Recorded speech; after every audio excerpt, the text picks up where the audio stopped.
Welcome to క్షణం TV.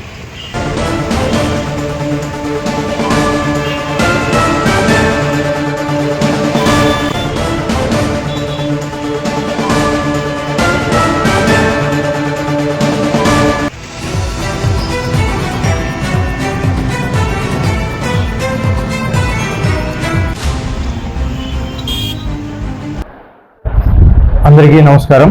నా పేరు సి నల్లప్ప. నేను ఆదోని రూరల్ సిఐగా పనిచేస్తున్నాను. ఈరోజు అనగా 11/4/2025 తేదీన రాబడిన నమ్మదైన సమాచారం మేరకు పోలీస్ సిబ్బంది మరియు రెవెన్యూ సిబ్బంది అందరము కలిసి ఆదోని మండలంలోని నెట్టేకల్ గ్రామ సమీపంలో ఆదోని నుంచి ఎమ్మినూరుకు వెళ్ళే రోడ్డుపై నెట్టేకల్ క్రాస్ వద్ద ఒక వ్యక్తి గంజాయి తీసుకుని కర్నూలుకు వెళ్తున్నాడనే సమాచారంపై మేము మూకుమ్మడిగా దాడి చేయడం జరిగింది. దాడి అంటే అతన్ని పట్టుకోవడానికి మేము ప్రయత్నం చేసినాము, అతన్ని పట్టుకున్నాము.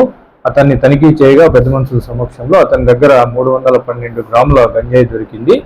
ఆ విధంగా గంజాయిని తీసుకెళ్లడము నేరం అని చెప్పేసి అతనిని అదుపులోకి తీసుకొని, అదేవిధంగా అతని దగ్గర ఉన్నటువంటి గంజాయిని కూడా మా స్వాధీనంలోకి తీసుకొని అతనిపై కేసు నమోదు చేసి ఈరోజు రిమాండ్కు తరలించడం జరిగింది.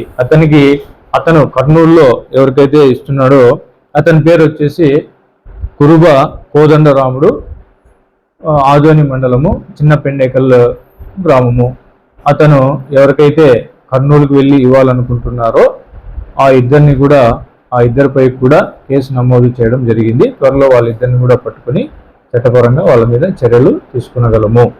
అయితే మండల పరిధిలో ఉన్నటువంటి రైతులకు పోలీసు వారి హెచ్చరిక మరియు సూచన ఏమంటే, ఎవరైనా అమాయక రైతులు 1-2 గంజాయి మొక్కలను పెంచుకుంటున్నామని చాలామంది చెప్తున్నారు. ఆ విధంగా పెంచుకోవడము,